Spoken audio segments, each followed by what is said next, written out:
Hello, everyone. I'm Marcia Kavanaugh. Thanks for joining us. Well, a PBS Frontline documentary next week will peer into secrets of the Vatican. New Orleans, a town steeped in the Catholic culture, should have a particular interest. We'll hear from a local author who served as co-producer. We'll also look at a police officer being reinstated and another being investigated, a new development in the Jefferson hospital management controversy, changes in the carnival environment, and our Future Watch segment updates the development plans for the World Trade Center. Joining us are tonight's Informed Sources, Errol Laborde, producer of Informed Sources, Mike Perlstein, investigative reporter for WWL-TV, Channel 4, Don Ostrom, Channel 12's Future Watch reporter, and Jason Berry, freelance journalist and author.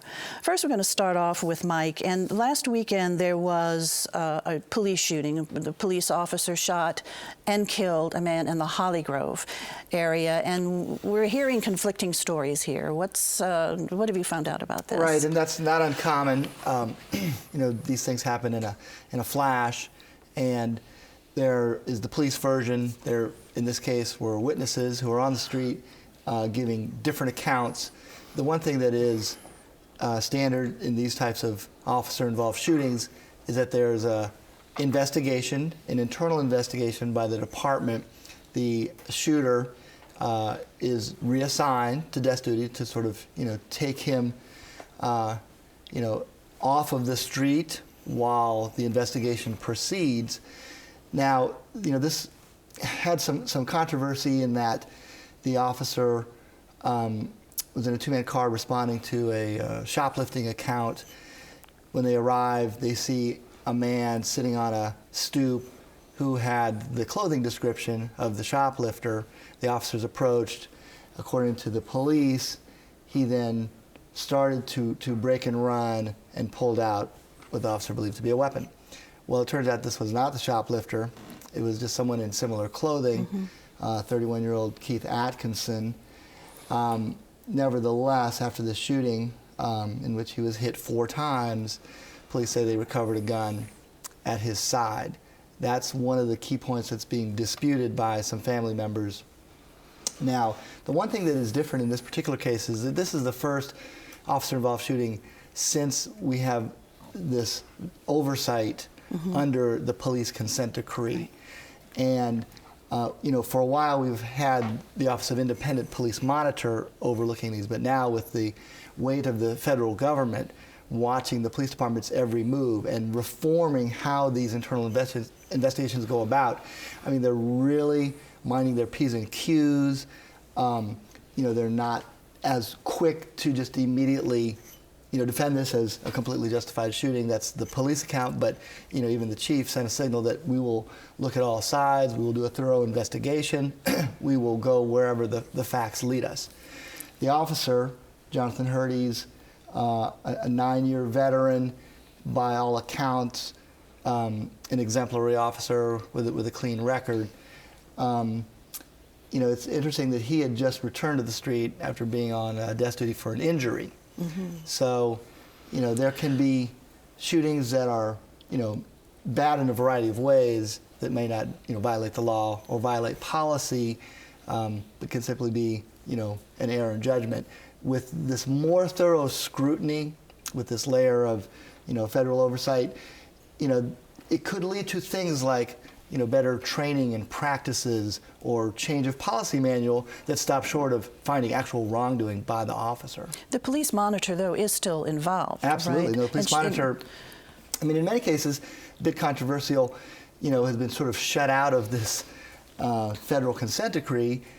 She, Susan Hudson, remains involved, sits in on, the interviews with witnesses, interviews with the officers, as sort of a check and balance, but her findings usually don't carry that much weight. The federal monitor in this carries a lot of weight because that goes straight to the federal judge overseeing the consent decree. What are the instructions that the police officer is given in that situation? If someone pulls out a weapon, then at that point, can you fire? If there is a threat of harm, either to the officer or to the public. And there are some fine lines and some gray areas. Officers cannot, for example, shoot at a fleeing suspect, someone who does not pose a threat, shooting someone in the back. In this instance, there were 4 shots. 2 were on the side, but none was in the back. There was a witness account that the officer, sort of after the initial 2 or 3 shots, then came over and fired more in closer quarters, which, that's going to have to be looked at quite thoroughly. That's what a witness claims. That's correct. But not the police. The police officer police claims that he was faced with a gun himself. Right, and their account from their officers and the police officer who was a witness called it justified. They recovered a gun from the scene. Back in the bad old days, that would have been questioned, whether it was a planted gun. And obviously they're going to look at all of that really thoroughly. 4 shots, it might sound like a lot, but when you often hear about police-involved shootings, it's dozens Sure. of shots when an officer feels threatened. So 4 doesn't actually. Right. And I think there were more shots fired. I don't think every one of them hit. And again, they recover the officer's gun. They run ballistics. This will be one of the most thorough that we've ever seen in New Orleans. How long do you think this investigation will take into the shooting? Usually it's measured in matter of weeks, as in 6 weeks or so.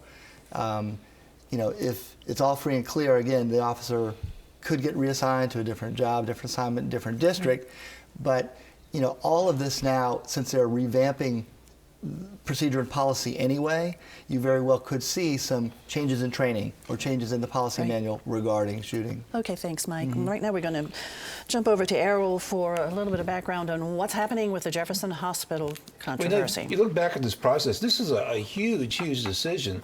Who's going to operate those 2 major hospitals in Jefferson Parish? I mean, those are 2 of the major hospitals in the whole region, between East Jefferson and West Jefferson. And you go back to the history of this, and the indications are a lot of steps on trying to do things right. They had I think something like 15 applicants originally to manage these hospitals. They had a consultant. The consultant interviewed them. They came down to 3 finalists. They changed the laws so that the governing board could have more flexibility in making decisions. The idea is to make the whole process less political. So it seemed like they were following things. And on the East Jefferson side, you have Newell Norman, who's the sheriff, who's very popular and very much respected in Jefferson Parish. So it seems like the whole procedure, which you knew was going to be very delicate, but at least they were going through the right steps. But there's been a real division between the West Jefferson side and the East Jefferson side, and a division among the council members. And of the 3 finalists, the 3 finalists were Ochsner, HCA, and Children's Hospital. HCA is the only private group. It's Hospital Corporation of America out of Nashville.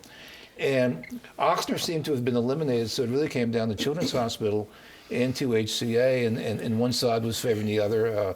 The West Jeff side was favoring the Children's Hospital side. But there has been so much rancor and bad feeling and so many votes and counter-votes that yesterday HCA just decided to pull out, saying this process has just gone on too long and there's no sign of relief. So there are 2 suitors left. There's also a consultant that's just been hired by Jefferson Council to review the proposals, and there's also talk about now looking at some of the other initial groups who didn't make the final cut. Somebody's going to raise the question and say, well, should you go back to the original groups? Other people say, well, yeah, but there was a reason those people were eliminated to begin with. And so there's no one that's really satisfied with this. Newell Norman and some of his comments about Children's Hospital, I mean, it's a very much a respected institute, but he says, they're not like a real big player. I mean, they're going to be operating the medical center on Canal Street, and they have Toro Hospital, but would they be overburdened by doing this? And so it all starts all over again, but it's a major, major economic decision. It all starts all over again, and the only thing we know for sure is HCA is out. And they HCA, have pulled out. yeah, was the one private company, and so HCA of the 3 finalists would have been paying property taxes. True. All right, Errol, thanks a lot. Now I'm going to go over to Jason. And Jason, this Tuesday night at 8 o'clock here on WYS, latest episode of Frontline is looking into the Vatican, secrets of the Vatican, and you served as co-producer in this. What are we going to find out in this 90 minutes, I should say, also? It's one of the longer Frontline films. The director, Anthony Thomas, is a distinguished English documentarian, quite a long record. The film has several sequences. The beginning deals with Father Maciel and the Legion of Christ, which extends from John Paul to Pope Benedict. There is then a very powerful sequence on the Milwaukee bankruptcy proceeding and the various people involved with that. It then moves to Rome for the Vatican Bank and a section on the whole question of gay priests in the Vatican, and finally Vati Leaks and the trial of the papal butler. I think what this film does in a very sophisticated way is give people a genuine visual sense of who many of these people are as three-dimensional characters. Mm-hmm. You know, you read reports in the newspaper or see a 90-second story on CNN or CBS, and you get a sense, well, the butler did it, or did he not do it? This film takes its time, and it does so with a great deal of research by a lot of people. Of course, we're seeing now a change with Pope Francis, as opposed to his predecessor, his immediate predecessor, mm-hmm. Pope Benedict. But Benedict was trying to make some reforms in the church as well. Is that correct? He was indeed. With all due respect, I rather liken him to a Shakespearean character who was brought down, if you will, by people around him he could not control. Everyone knows that Joseph Ratzinger, the theologian, was one of the most conservative moral voices in the church. Sanctioned theologians with whom he disagreed. Well, as Pope, he needed someone like that at his back to go after some of the people internally. And he didn't have that backup, and that's part of what the film explores. Pope Francis, what sort of changes are we seeing him implement now? I mean, the public perceives him as a humble man, mm-hmm. and it just is, his whole approach is that of embracing humility and caring for the poor and the underserved. What other changes are we seeing? I think the two biggest changes that he has brought to this ancient institution are first an ability to go over the heads of this addled bureaucracy, and the bureaucracy is just an amazing political story and will be for years. The fact that he doesn't live in the papal palace mm-hmm. is much more than symbolic. He's working the phones 4 and 5 hours a day. There's no secretary there to say, Holy Father, this is the person you're to see next. He lets them know who he's going to see and when. He's working the phones a lot. He's getting a lot of information. He's a Jesuit. He uses the Socratic method. He asks questions. Mm-hmm. The other thing that is most striking to me about him is the way he has genuinely made poor people the center of the church's agenda. In some political corners, it's become quite popular to make poor people the enemy of the, quote, people, the rest of us. And I think he is, alone on the world stage. No other president or prime minister is doing what he's doing. That said, the great struggle he's up against, and the film deals with this, is that the Vatican has an antiquated legal system, and it desperately needs a reformed legal system much closer to Western jurisprudence. Now, you mentioned the Vatican Bank. Now, he's made some changes in the Vatican Bank, right? He removed 4 significant cardinals. He did. He's made changes. There are now 3 international consulting firms. These are heavyweight Wall Street groups who are going in. And, the issue is, how do you deal with account holders who've had, most of these people are Italian, who've had long-standing relationships with favored priests at this small bank? How do you kind of ease them out? We're waiting to see how that will happen. Jason, what's Francis going to do about the sex scandals? Well, he's appointed a commission, Errol, of 8 cardinals to advise him, to assist him. I think they're buying time. The most important thing he's done has gotten very little press play. He instituted a law last summer, and remember that the Pope is a one-man Supreme Court. He can literally dictate changes in canon law. It's not like the president who can tell the Supreme Court, this is our new law. You need Congress's help on that. He has instituted a law whereby anyone under the aegis of the Vatican, any cardinal, any bishop, any priest, anyone who is employed by the Vatican and engages in money laundering or any form of child abuse can be prosecuted with prison sentences. So it covers a small number of people, but it is a precedent, and they've now recalled the papal ambassador to the Dominican Republic, who'd been accused of abuse, and it appears as though he's going to be tried by this new sort of internal mechanism. That's a very important step. So before it was just defrocking the priest, was that correct? Yes, that still happens, but there really is no mechanism. The problem is that cardinals and bishops have de facto immunity. And do these reforms stick? Does this outlive Pope Francis? Well, it is a law, and it's up to any future pope to enforce it. Jason, really fascinating. Once again, this Tuesday at 8 o'clock on Channel 12, Frontline, 90-minute special documentary, Secrets of the Vatican, and co-producer Jason Barry, our own, whose last book was Render Unto Rome, a really insightful look into the Vatican Bank. All righty, Future Watch now for us, to dawn. And what is happening with the World Trade Center, a.k.a. the International Trade Mart? Some people also know it as that. The World Trade Center, built at the foot of Canal Street in the 1960s, it's a good guessing game as to what's going on with that development right now. The city chose Dallas-based Gatehouse Capital with a bunch of local partners as part of it back in September. There were 3 proposals to redevelop that building. The city chose the Dallas-based one in September. We were understood at that time that they were going to go into immediate lease negotiations with the city. There were published reports that a lease could be signed as early as the end of the calendar year in 2013. Now both sides, both the city and Gatehouse, say, we're not talking to you. We're not talking to the press. It's safe to say we're in lease negotiations and they're underway. That's as far as they'll go. Now, that raises lots of questions because back in 2007, a New York firm was chosen to redevelop the World Trade Center. That fell apart in lease negotiations, went nowhere. Then local people were chosen to redevelop the World Trade Center. That fell apart in lease negotiations, went nowhere. So I think all players are hoping that this time it actually does proceed and there's a signed lease and that the redevelopment can happen. And if it does, they'll be on a tight timeline. They've said, that the Dallas-based group said, you know, we want to redevelop it. We're in a partnership with Starwood Resorts and the W Hotel. It will be a mixed-use redevelopment of that building. They don't want to tear down the World Trade Center. They want to put a hotel on floors 1 through 13, or 1 through 12, forgive me, and apartments on 13 through 30, and then reopen the rotating revolving cocktail lounge at the top, build an adjacent building to it that will handle parking and have a rooftop pool and some venue areas.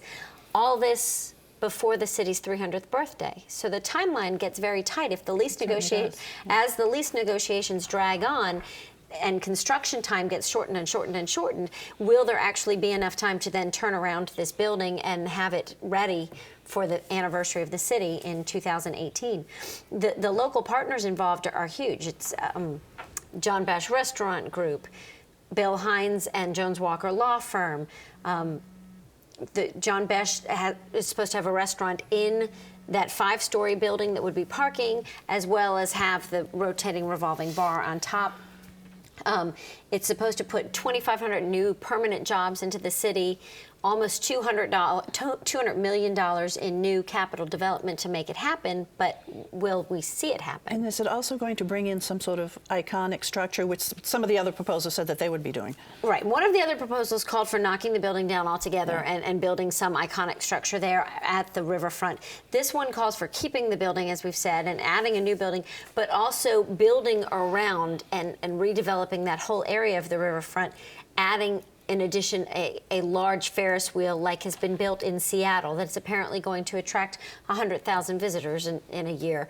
The idea of bringing people down to the river. The idea of pulling people to the river, reopening the river to the people. Also, you know, the Riverwalk shopping area is supposed to reopen this year with all new shops. Reinventing the Crescent project right there to the downriver side of that is supposed to open. So the river really should be reopened to the people. But will we see this development go through? It's all based on what the fair market appraisal value of that building is. to determine what the lease payments to the city will be, and it just keeps getting held up in negotiations. The city agency that's on board is the NOBC, the New Orleans Building Corporation. So any timeline? Are they telling They you will at all not give a when? timeline at all. They will only say, we will get back to you once we have reached a deal. So we're just left to wonder. Left to hope that, Yeah. that it doesn't fall apart again, and the building, you know, parts of the building last year literally fell down. So it needs some help. It does need some help. The sooner the better. Thanks a lot, Dawn. Mike, I'm going to go back over to you. One of the police officers who actually had been convicted in the Henry Glover case had recently saw his charges totally dropped altogether, and it even went further than that. He's been reinstated on the police force. That's right. You know, he's back as a police officer right now. And that's Travis McCabe, we should say. Lieutenant Yes. Travis McCabe. And, you know, it's known as the Henry Glover case, and you really have to almost, you know, look at it through the eyes of the Glover family to appreciate the emotional whiplash that they've been through. But, you know, each of the officers involved, and there were 5 who were brought to trial, were very, you know, situated very differently. And so McCabe, you know, rather than lump them all together, has to be, you know, looked at separately. But you started with, you know, Henry Glover on the verge of fleeing Katrina, which was a tragedy for everybody, ends up shot by police officer David Warren in the parking lot of a Algiers strip mall. And this is as he's, you know, preparing to flee the city with family. He gets picked up by a Good Samaritan, taken to a makeshift police compound at Haven School, where instead of rendering care to a dying Henry Glover, the car gets taken by 2 officers, and at this point, Glover's presumably passed away, and the car is incinerated, and the body is burned up with that. Meanwhile, the family, you know, flees the city, had heard he had been shot, but they went for several years not knowing the fate, not having the body, until it was a journalist who stepped in and solved this. And so McCabe was accused of cover-up, is that correct? His role was allegedly, and you know, he was tried and convicted of obstruction of justice and lying to a grand jury for supposedly, you know, covering up what happened. He later, you know, had a successful appeal, got the conviction overturned because a document surfaced that showed that it appeared he was actually telling the truth. A preliminary report that led to his, what was initially called a false report, surfaced, and it was consistent. He had not lied to a grand jury. And so a judge decided, let's just toss out the charges altogether. And so he has been reinstated. Let me just sort of quickly have you address what happens when an officer is reinstated after he lost, what, 3 years off the force? Does he just show up for work on a Monday morning? And More or it's less. back I to mean, he business? gets an assignment. He's a lieutenant, so it'll be, you know, a command position. But, you know, not only does he get reinstated, he gets the 3 years of back pay. You know, from his position, he was, you know, punished for doing nothing wrong. Went through 3 years of purgatory, had been convicted. He never, you know, served jail time because he was out on appeal, and eventually that got overturned. But he gets the back pay, you know, and all the benefits, and he will be welcomed back by fellow officers. Has he returned yet? You know, we had not heard what his assignment was. That was pending at the time of the reinstatement by Civil Service Commission. But this was, you know, negotiated by the city. At a certain point, you know, he's done nothing wrong in the eyes of the law. He's been cleared by the courts. The city had no choice but to bring him back. Yeah. Okay, Mike, thanks a lot. Errol, over to you. It is carnival time, and we're seeing some carnival changes. Tell us, what are we seeing? I think tomorrow, if you're standing along St. Charles Avenue, and you can kind of see the effect of it. For example, there's the crew of Pontchartrain, which has been parading along St. Charles for several years, but it's called Pontchartrain because it started as an Eastern New Orleans parade, and it moved to St. Charles Avenue. At the same time, our following will be the crew of Choctaw, which was a West Bank parade, and which last year moved to St. Charles Avenue. So here's one parade that started in the east, one that started on the West Bank, and so everyone wants to gravitate to St. Charles Avenue. But I think kind of the feel-good story tomorrow is the return of the crew of Ferret. There was a parade called Ferret that lasted about 40 years into the 1990s. It was operated by the Barreca family, which had Frank's Steakhouse on Ferret Street. And the crew's fortunes kind of followed that of Ferret Street. As Ferret declined, so did the crew. And by the 1990s, it just dropped out Conversely, though, as Ferret is getting more prosperous, so is the crew name. A different crowd now has the crew name, even though they claim that there are some members of the Barreca family who are in there. And so tomorrow you'll see the return of the crew of Ferret as a marching crew. They've been around doing parties and that sort of thing. So I think it's a feel-good movement to see, because it symbolizes Ferret the street returning and Ferret the crew. And then also tonight the crew of Cleopatra is parading, which was another West Bank crew that has moved over to the St. Charles side. And remember, there are now some new guidelines and rules and regs for everybody to follow, right? Including Absolutely, including not having ladders right next to the curb, and yeah. So that's something to consider when But you're going out you there. can really see it more into play next week, because next week is when the really big crowds are, and that's where the more serious issues. The first weekend is more of like a locals Mardi Gras. It's lighter crowds, and it's a good, you know, if you don't want the crowds, this is the time to go, because the next week is when you see those kind of issues more in play. And it all really gets kicked off this weekend. Did you have something to add? Did you want to say something? I was just curious, does this mean that suburban Mardi Gras is shrinking? Yes. So all the booming out in the suburbs we saw in the 80s and 90s is now contracting and Heading to St. Charles Avenue. Heading to St. Charles Avenue. But to the credit of Jefferson Parish, they have passed new laws and they've set standards now. And anyone that parades in Jefferson Parish following their new laws will be a better quality parade than what they're having. I think that's good. But another factor have been crews like Endymion, which has like 2,900 riders, many of whom are from the suburbs. And so if they get a choice of spending, $1,000 or so to ride in a small parade down Veterans Highway, or to be, on Broadway where the bright lights are and being in that. Right. And so a crew like Endymion is sort of a lot of people. All And right, Jefferson's Errol, also making a big push for their family gras. Yeah. Right. Gives them a niche alternative to the big Right. St. Charles It parade. doesn't have to be a parade. You can do other things too. So I fun think time it's wherever good. you are. And right now we're going to look ahead. Yeah. What do you first, Errol? Speaking of carnival, there was a long-time tradition that lasted into the 1940s of newspapers having inserts called crew bulletins, where there were illustrations of the floats in the parade. That stopped in the 1940s. It's returning this year in the New Orleans Advocate because of Arthur Hardy's presence there. And so the Advocate's could actually be having crew bulletins of Hermes, Endymion, Bacchus, Orpheus, Proteus, Rex, and Zulu. So it's kind of an historic moment and return back to All right, to an Errol. old tradition. Thanks, Mike. Well, next week in New Orleans Criminal Court, all eyes will be on the grand jury on Thursday, where that Merritt Landry case, as this grand jury ends its term, did not come to a conclusion yesterday, as everyone presumed. That's, of course, the guy who The shot a Marigny homeowner, 14-year-old intruder. A tough judgment call at Trayvon Martin right here in New All right. Orleans. Thanks, Mike. Back to Carnival, it'll be interesting to watch over the next 2 weeks how the NOPD handles enforcing some of those new regulations. Will they actually ticket families whose ladders aren't far enough back, or stop people from barbecuing in the center of College students who have a sofa in the, in So the middle of we'll, see. we'll keep our eye on that. Jason. There is a wonderful group called Gree Strut, which is marching tomorrow in King Arthur, also in Druids, and later in the week. These young women have a brass band. They're orchestrated by Cherie Petrie, not to be missed. Okay, thanks a lot. Thanks for joining us here, and thank you so much for joining us. We hope to see you again next week for Informed Sources. Have a good weekend this first Mardi Gras season. First weekend of the Mardi Gras season, I should say. Good evening.